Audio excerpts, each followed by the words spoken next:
So you are here. Enlightenment, rising above thought. Isn't thinking essential in order to survive in the world? Your mind, I think we did this. हमने कर लिया था.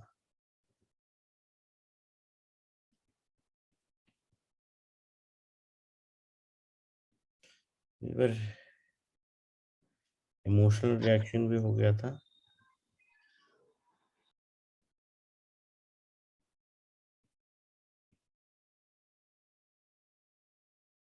We were here. You sap that emotion in the mind's reflection in the body. If you really want to know. Yeah. Let's start from here then. An emotion usually represents an amplified and energized thought pattern. And because of its often overpowering energetic charge, it is not easy initially to stay present enough to be able to watch it. It wants to take you over, and it usually succeeds unless there is enough presence in you. If you are pulled into unconscious identification with the emotion through lack of presence, which is normal, the emotion temporarily becomes you. Often a vicious circle builds up between your thinking and the emotion. They feed each other. The thought pattern creates a magnified reflection of itself in the form of an emotion, and the vibrational frequency of the emotion keeps feeding the original thought pattern. By dwelling mentally on the situation, event, or person that is the perceived cause of the emotion, the thought feeds energy to the emotion, which in turn energizes the thought pattern, and so on.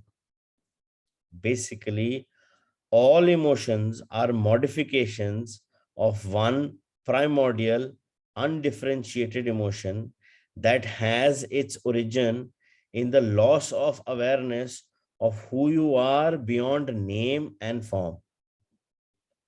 Because of this undifferentiated nature, it is hard to find a name that precisely describes this emotion. Fear comes close, but apart from a continuous sense of threat, it also includes a deep sense of abandonment and incompleteness. It may be best to use a term that is as undifferentiated as the basic emotion and simply call it pain. One of the main tasks of the mind is to fight or remove that emotional pain, which is one of the reasons for its incessant activity. But all it can ever achieve is to cover it up temporarily. In fact, the harder the mind struggles to get rid of the pain, the greater the pain. The mind can never find the solution, nor can it afford to allow you to find the solution, because it is itself an intrinsic part of the problem. Imagine a chief of police trying to find an arsonist when the arsonist is the chief of police. You will not be free of that pain unless you cease to derive your sense of self from identification with the mind, which is to say, from ego. The mind is then toppled from its place of power, and being reveals itself as your true nature. Yes, I know what you're going to ask. I was going to ask, what about positive emotions such as love and joy? So before we talk about positive emotions, let's take a look at, what is he trying to say here. So, it's there, it's like both of them are actually helping each other. So the mind is feeding on the emotion, the emotion is feeding onto the mind. And that's the way the whole trick goes. And हमें समझ नहीं आता यार ये हो क्या रहा है. And then we say कि नहीं नहीं यार ये तो ठीक हो जाना चाहिए, माइंड को हम पक्का करते हैं, हमने माइंड अपना पक्का बना लिया. But at the root level mind खुद ही कंफ्यूज होता है, बिकॉज माइंड को चला रहा है ईगो, और ईगो को चाहिए attention. A lot of us have this notion that ego is only for the pleasure. अच्छा लग रहा है, but the base of the ego is attention. चाहे वो pleasure से आए, चाहे वो pain से आए, उसको तो वो चाहिए. वो उसके लिए कुछ भी करेगा, वो सारे thought process करेगा. It gets you into that vicious circle of the thought and that emotional or that feeling charge or that vibration of that emotion in the body. So both of them are actually feeding onto each other, and deep down it is the ego that is driving it. Deep down that ego is the captain of police who's trying to catch himself, but he cannot.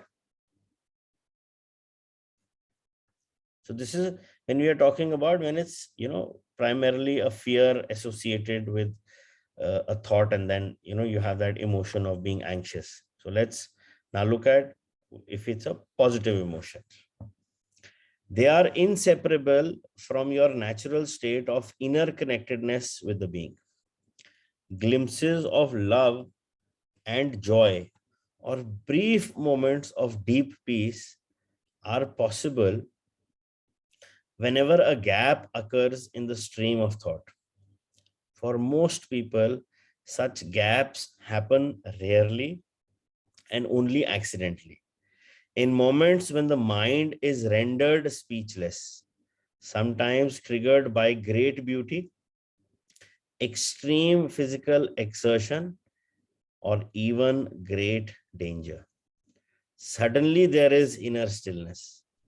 And within that stillness, there is a subtle but intense joy. There is love, and there is peace. So when we were reading about the author's example of how he got a glimpse of this experience, so he was on a state where he wanted he wanted to commit suicide. And then that thought came in, okay, there are two me, who's the true self?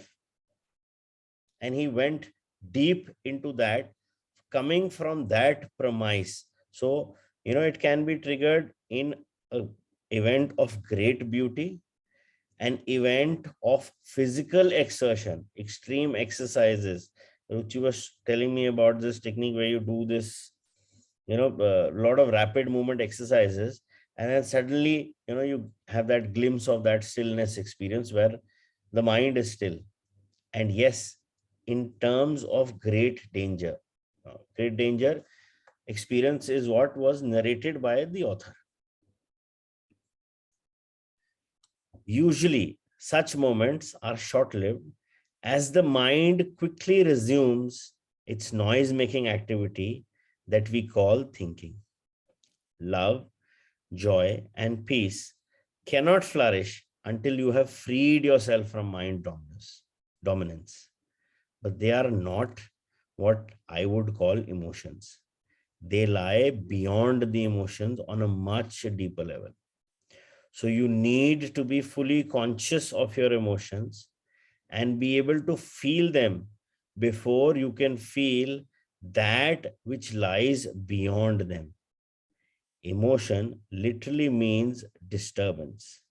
The word comes from Latin emovere, meaning to disturb. Love, joy, and peace are deep states of being, or rather three aspects of the state of inner connectedness with being. As such, they have no opposite.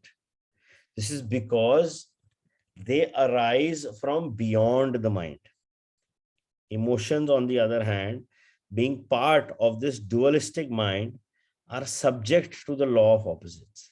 This simply means that you cannot have good without bad. So, in the unenlightened mind identified condition, what is sometimes wrongly called joy is the usually short lived pleasure side of the continuously alternating pain pleasure cycle. Pleasure is always derived from something outside you, whereas joy arises from within. The very thing that gives you pleasure today will give you a pain tomorrow, or it will leave you. So its absence will give you pain. And what is often referred to as love may be pleasurable and exciting for a while, but it is an addictive clinging, an extremely needy condition that can turn into its opposite at the flick of a switch. Many love relationships, after the initial euphoria has passed, actually oscillate between love and hate, attraction and attack. Real love doesn't make you suffer. How could it? It doesn't suddenly turn into hate, nor does real joy turn into pain.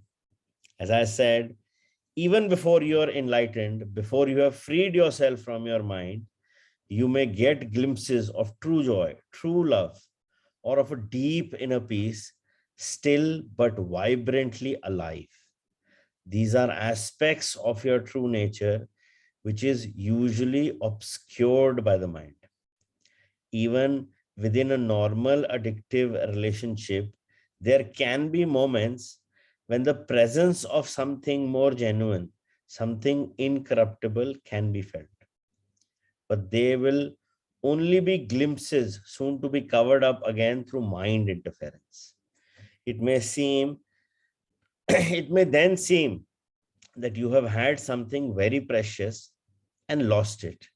Or your mind may convince you that it was all an illusion anyway. The truth is that it wasn't an illusion and you cannot lose it. It's a part of your natural state, which can be obscured but can never be destroyed by the mind. Even when the sky is heavily overcast, the sun hasn't disappeared, it's still there on the other sides of the clouds. So, part of the spiritual enlightenment is, you know, stilling the mind and, being in that zone of oneness where there is true joy or where there is, blissful joy. See, hota kya hai life mein? Now, this enlightenment is a journey where you are trying to connect yourself in an inner journey to the core of who you are. But what happens is life में बड़ी ऐसी चीजें होती है जिनमें हमें बड़ा अच्छा लगता है, we feel nice. But then if it is something which is associated with an outside experience, and outside I mean which is outside your own self, outside your own body, आपको कोई खाना खा के मजा आ रहा है या किसी दोस्त की कंपनी में मजा आ रहा है, so there is pleasure there, but there is not true joy. So definition of joy is when we are able to connect to that entity or to that personality which is deep down inside of us. उसके glimpses हमें मिलते रहते हैं in our day-to-day lives. And that can only happen जब mind शांत हो. That chatterbox is not, at it's doing its play or doing its part. So उस I, time पे Arjun, sorry, I'll ask you, can you give an example of true joy, like a situation where know that this is not pleasure, which is temporary, and it's true joy? See, anything which is outside is pleasure. Na? See, true joy is when you are, Mhm. see, it's something which cannot be explained, honestly speaking. But yeah, it's a very momentary glimpse of at ease, where there is no thought in the mind. आप ना कल का सोच रहे हो ना आने वाले कल का सोच रहे हो. You are there in the moment. So this momentary joy, everybody must have experienced in any of a, in one of a good guided meditations or any good meditation. So उसमें हम उस स्टेट में होते हैं where mind हमारा जो है वो इतना वॉन्डर नहीं कर रहा होता है एंड उसमें इतनी को थॉट्स आ नहीं रही होती है. Now, yes, we can do an exercise. I don't know whether I have done that tantric breathing exercise. Have we done that in this book? No. Okay. So let's do that. So now, what is life? Life is breath. So breath originates at a point.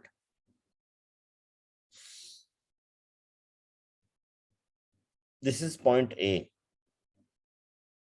Then the exhale comes. This is point B. So point A, जब सांस अंदर आ गई है, prana is inside your body. And point B is prana is outside your body and you are still. So life is a journey from point A to point B. Point A, point B, point B, point A. वो एक circle चल रहा है. So this is how life is going. So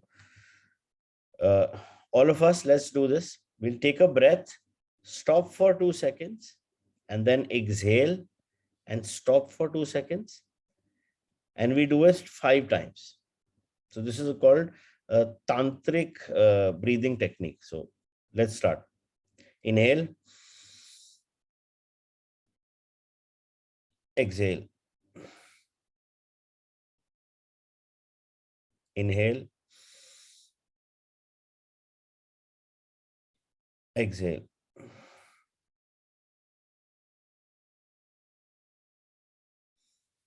Inhale, exhale.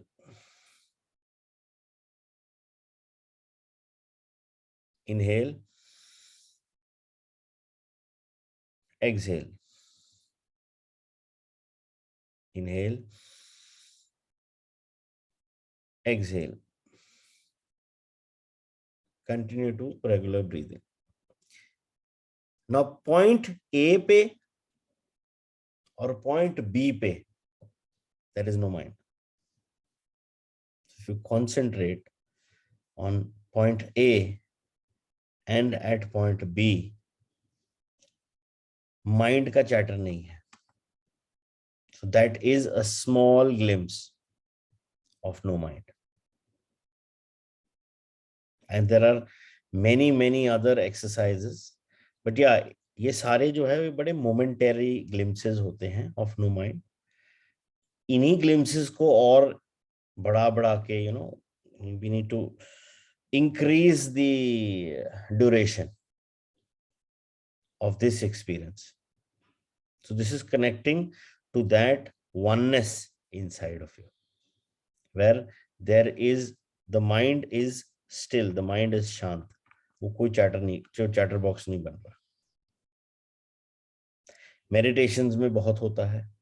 This breathing, tantric breathing is a very effective exercise, and there are many more.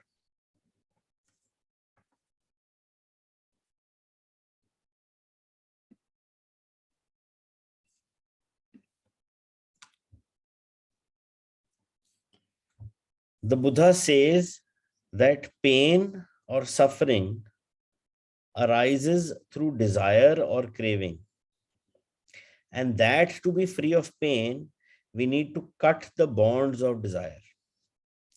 All cravings are the mind seeking salvation or fulfillment in external things and in the future as a substitute for the joy of being. As long as I am my mind, I am those cravings, those needs, wants, attachments, and aversions. And apart from them, there is no I except as a mere possibility, an unfulfilled potential, a seed that has not yet sprouted.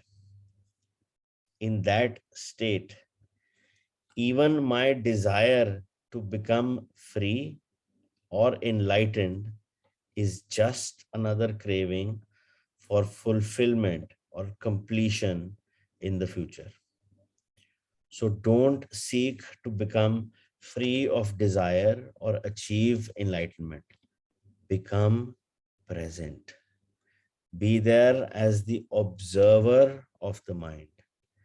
Instead of quoting the Buddha, be the Buddha. Be the awakened one, which is what the word Buddha means. Humans have been in the grip of pain for eons, ever since they fell from the state of grace, entered the realm of time and mind, and lost awareness of being.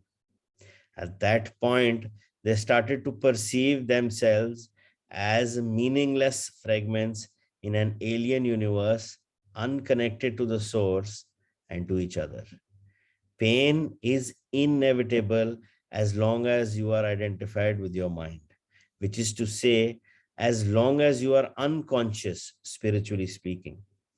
I am talking here primarily of emotional pain, which is also the main cause of physical pain and physical disease. Resentment, hatred, self pity, guilt, anger, depression, jealousy, and so on. Even the slightest irritation are all forms of pain. And every pleasure or emotional high contains within itself the seed of pain, its inseparable opposite, which will manifest in time. Anybody who has ever taken drugs to get high will know that the high eventually turns into a low, that the pleasure turns into some form of pain. Many people also know from their own experience how easily and quickly an intimate relationship can turn from a source of pleasure to a source of pain. Seen from a higher perspective, both the negative and the positive polarities are faces of the same coin, are both part of the underlying pain that is inseparable from the mind identified egoic state of consciousness. There are two levels to your pain: the pain that you create now, and the pain from the past that still lives on in your mind and body. Ceasing to create pain in the present and dissolving past pain. This is what I want to talk about now.